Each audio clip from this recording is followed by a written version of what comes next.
Redemptorist Asiana Station. Redemptorist Asiana Station.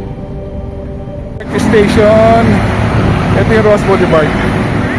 At naandito ang simbahan ng Baclaran. Malapit lang ang tatawiran natin.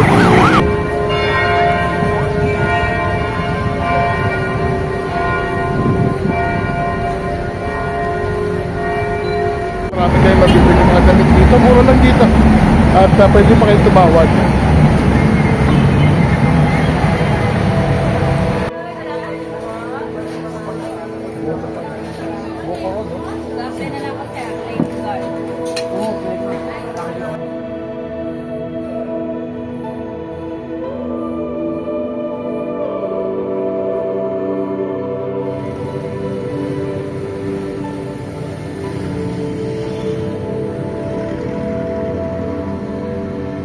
Hello mga kasinyor, today biyahe tayo ng Baclaran. Explore natin ng Baclaran ang simbahan ng Our Lady of Perpetual Help. Explore natin ang mga bargain center sa Baclaran. Alamin natin ang history at ang ano pang pwedeng gawin sa Baclaran.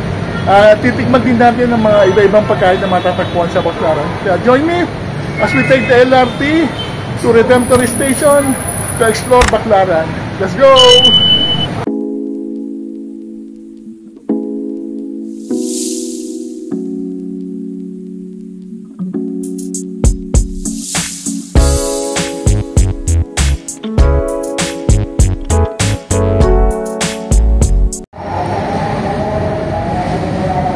Ang ating journey dito sa Libertad, sasakay tayo ng LRT going to Redemptorist. Ito na ang ating LRT. Sana hindi puno. Okay, maluwag.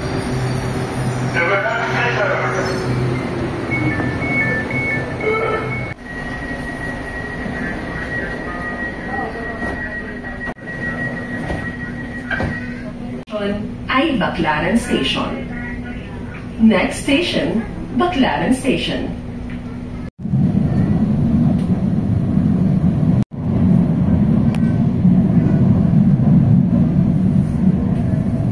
Baclaran Station. Baclaran Station.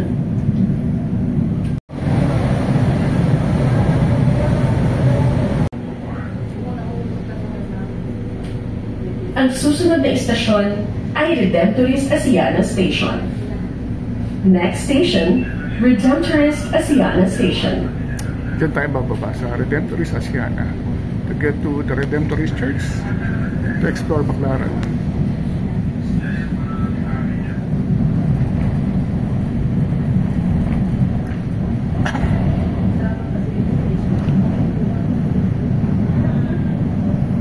Dati nandito lang yung LRT, but part of the extension is the Redemptorist Station. So yun na yung Baclaran. Mababa tayo dyan mamaya. That's Quirino Abbey. And yan, ito yung Redemptorist Road.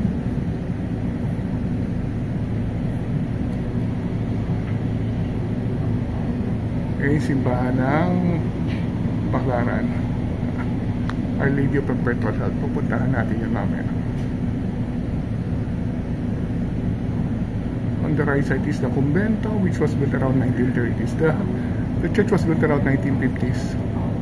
So explore natin mamaya ang church grounds.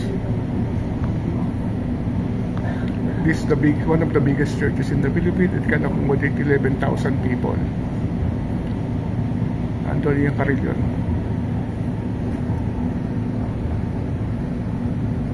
Nagkasalubong tayo yung LRT. And then mababa na tayo. Hospital Park. Paparating na sa Redemptorist Asiana Station. Approaching Redemptorist Asiana Station.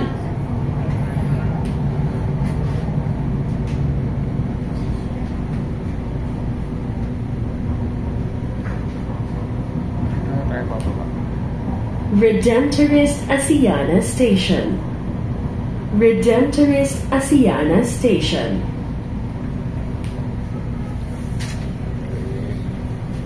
Baba na tayo dito.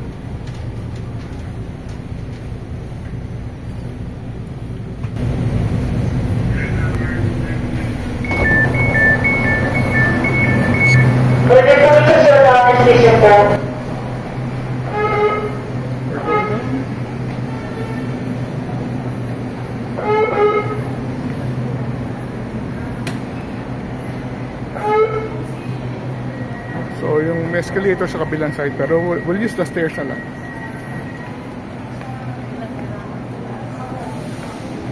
So we're here at the Redemptorist Asiana Station, and meron namang footbridge. Akit tayo doon at pupunta tayo sa Redemptorist Church.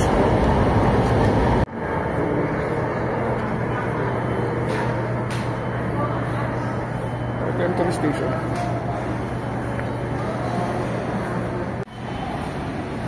Redemptorist Station.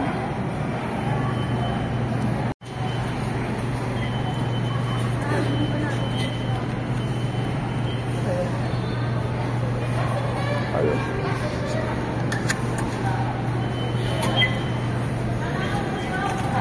So, here we are, Redemptorist Station. So, kung pupunta kayo sa simbahan, mas malapit dito, although pwede rin kayo sa Baclaran Station. Exit, nasa kabila na yung simbahan ng Baclaran at merong overpass. Saka tayo dyan at para pumunta sa simbahan ng Baclaran. So, Wednesday ngayon, araw ng Baclaran. So, marami nagsisimba, maraming tao. Pero tanghaling tapat, hindi gaano karami, mamaya hapon pa. So, ulit tayo sa pedestrian overpass. Tatabi tayo papunta sa may simbahan ng Baclaran. So, ito yung nakikita nyo, Ross Boulevard ngayon. Station, ito yung Ross Boulevard. At naandito ang simbahan ng Baclaran. Malapit lang ang tatawiran natin. Very convenient na ngayon ang pumunta sa simbahan. So, naandito tayo ngayon sa gitna ng tulay sa may Ross Boulevard. Sa newly built pedestrian overpass para madali ang tumawid sa LRT pumunta sa may simbahan ng Baclaran. So, kinatatayan natin ngayon dating part ng dagat ng araw, but it was tinambakan ng mga 1900 and Ross Boulevard was built around 1910. So, ito dati dagat ito, but ngayon tinambakan siya. And then yung nakikita natin ngayon portion na yun, tinambakan yun during the 1960s, 1970s. Pero isa sa mga lugar na naandito ay simbahan ng Baclaran na tinayo noong 1950s. Ang pinagmulan actually ng Baclaran is dati nga ito sa dagat, yung baklad, yung panghuli ng isda. So originally bakladan at yung di naging so ang place, dating fishing area ay naging Baclaran. So ngayon punta na tayo sa simbahan ng Baclaran. So araw Wednesday, araw ng Baclaran, so punta tayo. Ano yung simbahan ng Baclaran? Malapit na. Yung nasa kaliwa ng entrance yung Carillon, newly built at computerization at pinatutugtog bago mag-start yung misa. So ngayon medyo nilinis yata ang Baclaran, no? Parking dati yan, punong-puno ng mga nagtitinda. Ito yung Ross Boulevard. Even ito. So punta tayo dyan yan. Babaan dyan sa may Mount Mang Inasal. So very convenient na siya sa mga sisimba ng Baclaran. Gamitin nyo itong LRT pedestrian overpass. Mas mabilis siya compared doon sa Baclaran area na medyo malayong lalakarin nyo. Ito tapat na. Ito tayo bababa. So maraming tindahan bago kayo pumasok ng simbahan. Marami kayong pwedeng bilhin. Ito yung mga taga-Salinas, tinapa, prutas na natural ng bagong taon. So dyan lang sa may kaning entrance ng simbahan. Maraming tinitindang pagkain dito, may subukan natin yan. At siyempre bargain area.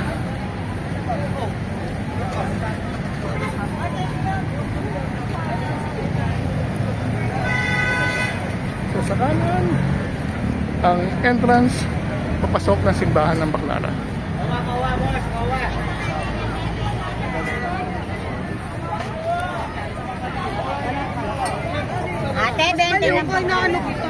So may mga nagtitinda ng sampagita, mamaya paglabas nyo pwede kayo bumili. At ito na, papasok na tayo sa may simbahan ng Baclaran. So habang papasok tayo, papakita ko muna sa inyo yung history ng simbahan. Ito yun.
So tuloy-tuloy lang tayo papasok ng simbahan ng Baclaran.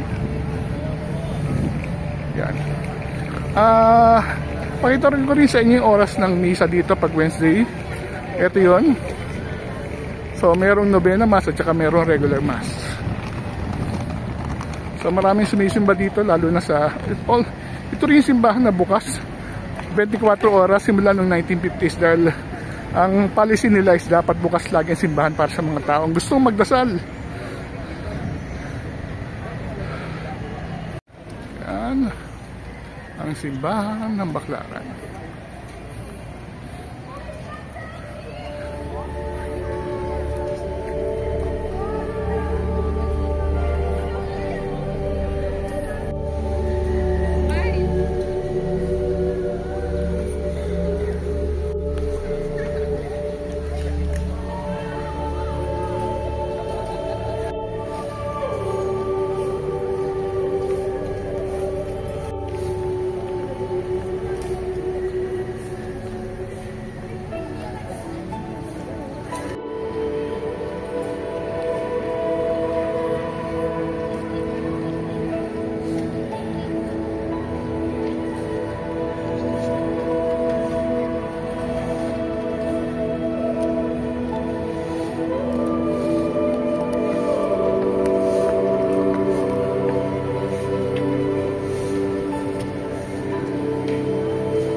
yun.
Wah, ini. Pintas.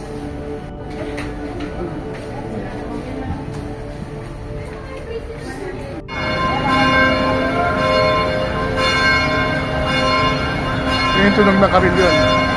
Naka-program niya. 15 minutes before the mass.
So, may mga sasakyan, may parking naman dito pero limited lang. First come, first serve.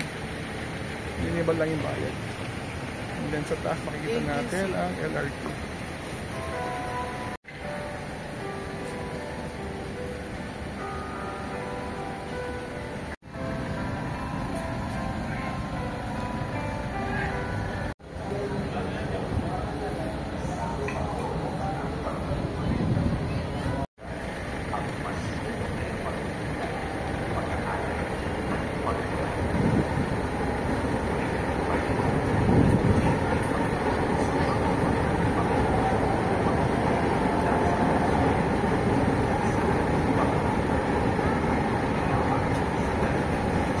Labas naman tayo at explore naman natin ang mga pwedeng bilhin dito sa labas ng simbahan.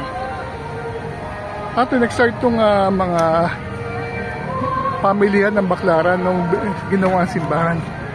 Naging paborito ng mga tao na mamili ng mga souvenir items, mga damit at iba pang produkto pagkatapos sumimba.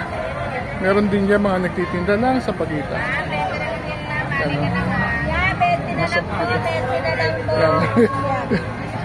Pagita po. Sa Pagita. Ngayon papunta na tayo sa kabilang side. Ito na yung Ross Boulevard.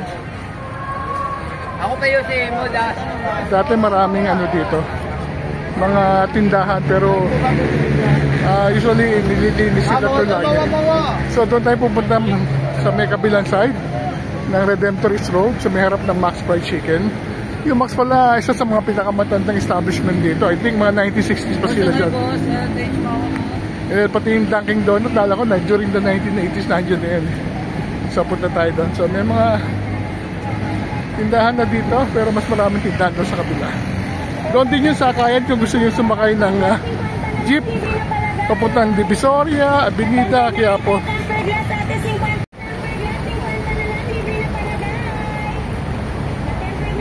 LRT.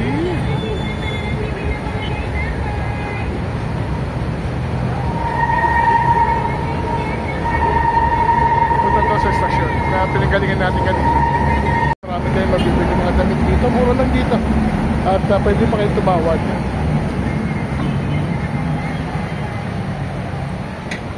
So, mga nagtitinda ng sumang. At mga prutas.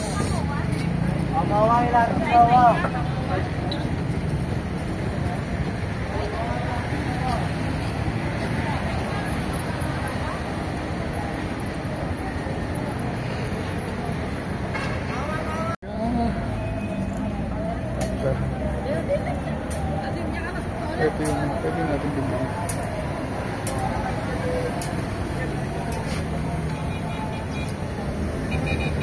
Magkano kwek-kwek? 20 boss, 20. Yung pugo? Pinoy. Pinoy, wala yung ano. Dito ko meron pwede. Kaya magkano dito? 20 po. 20, isa ko yan. Dito.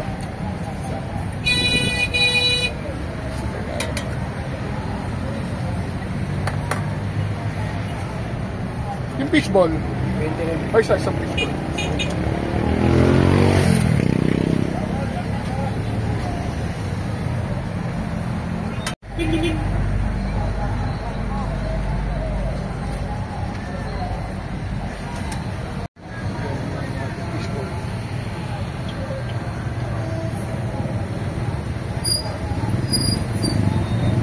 Lalagyan natin ang ito.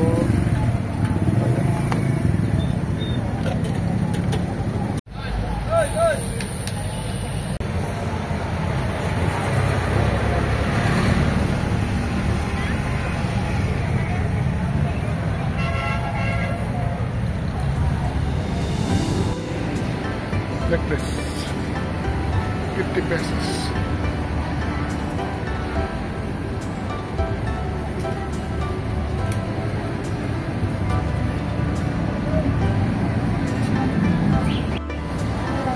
Ilalim ng tulay. So mukhang nilipat na dito sa kanan yung mga nagtitinda ng mga damit.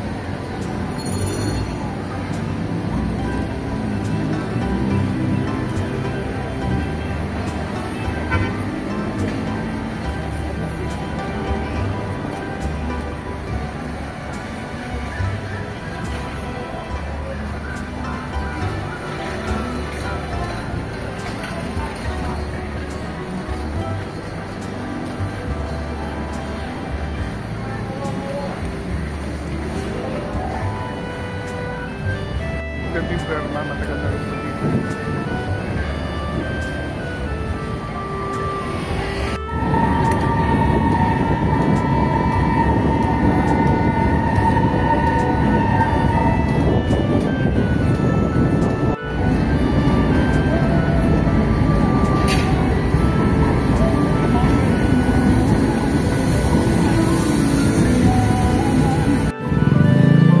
Nagtitinda ng shirts.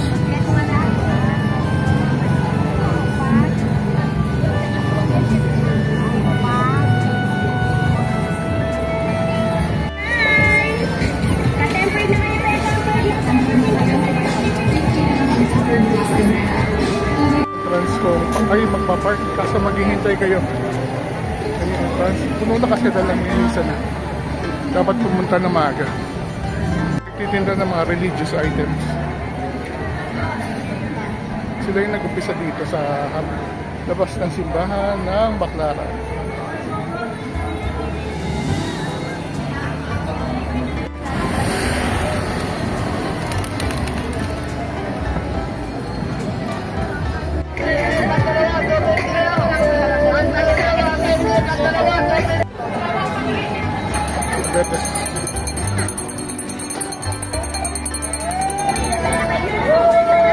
Libre na palagay.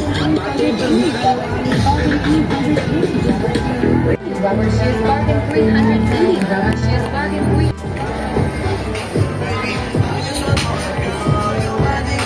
Meron dito. Kompleto.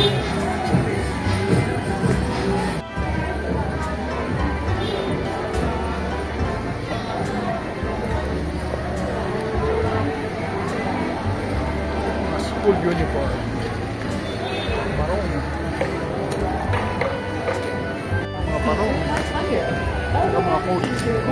Overrun t-shirt 100. Overrun t-shirt 100.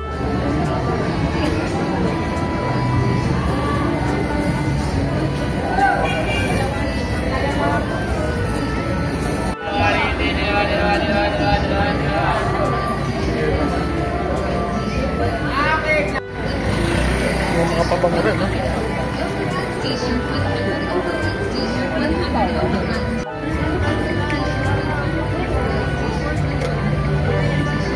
Dito yung sakayan ng jeep, kaso wala na.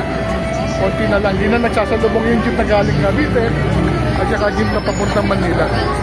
Dahil maging masikip na itong area na ito.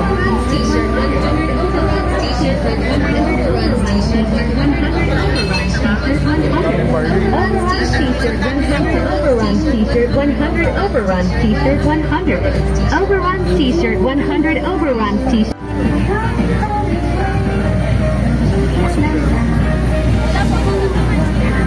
Pagpasok sa school.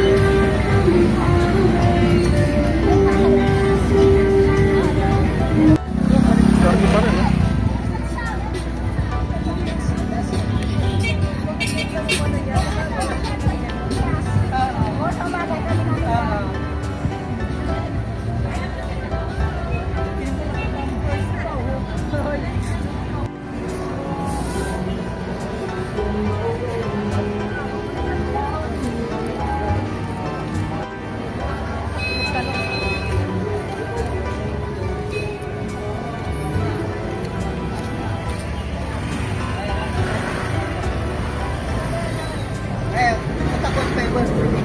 Walang insert na wala yan.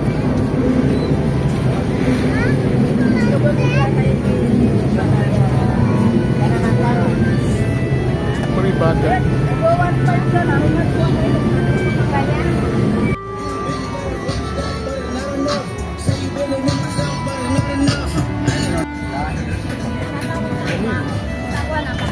Wallet.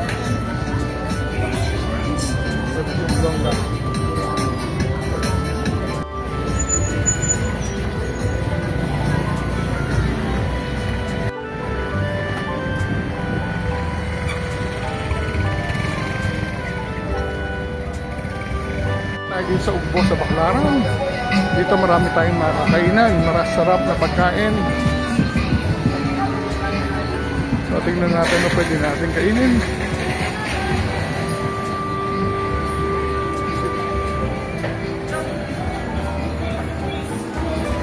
Yes sir, mango shake. Biryani. Wala na sir, chowpan, pastil.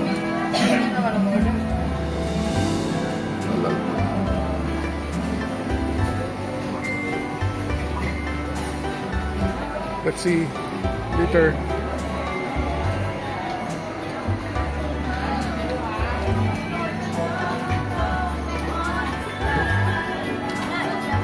Another biryani.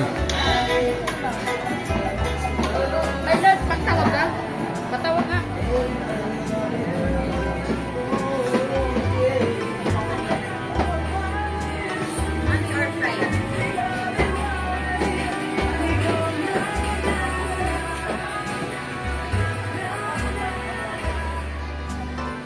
Ito yung sikat na pastil.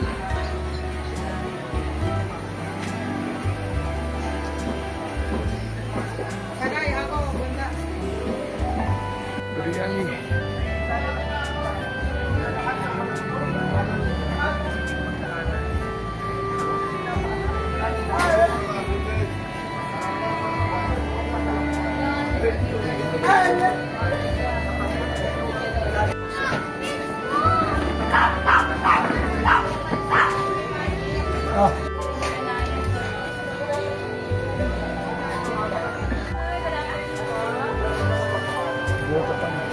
Bokoro, no?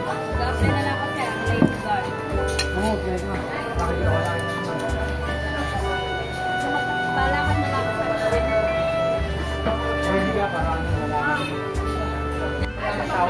Masarap yun, no? Unlimited gravy. Ngayong Monday.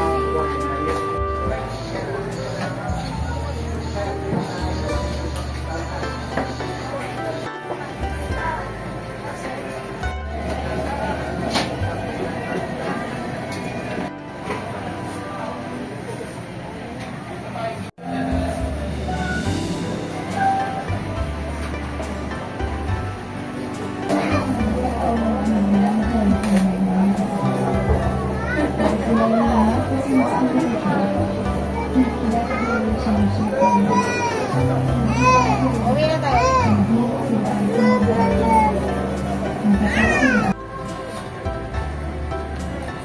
Ay, chokaw.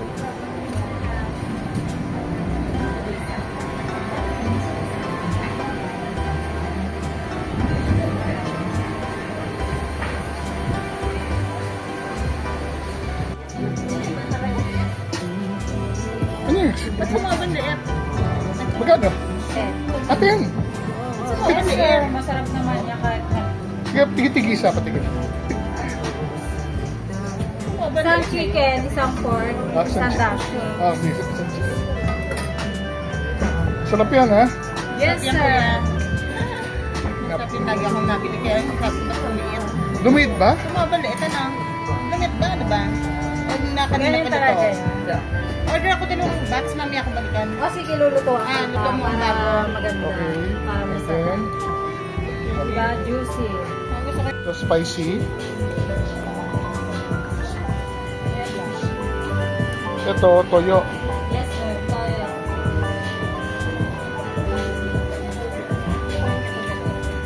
ito ba yan?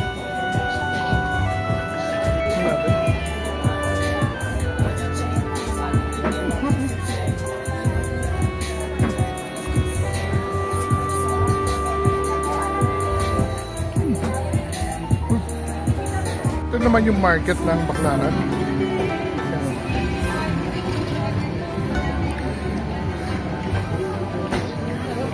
So, may mga masasarap na longganisa dyan.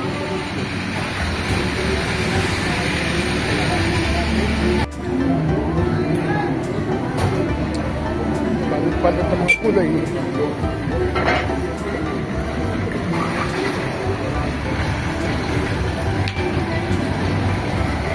Quirino Avenue. Marami rin shops dito. Noong araw dito lang kami namimili ng mga damit pantalon, mga brand new naman. Pero ngayon nawala na yung mga small emporiums noong araw. Akalam, pero meron pa isang simbahan dito sa may Baclaran, Santa Rita de Cassia Church, which was built in 1906. Mas matanda pa siya sa Our Lady of Perpetual Help. So mas now na siya. So pasukin natin siya.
Hello mga ka-senior, I'd like to end our vlog here inside the Santa Clara de Casia Church, which is also part of Baclaran. This is actually older than the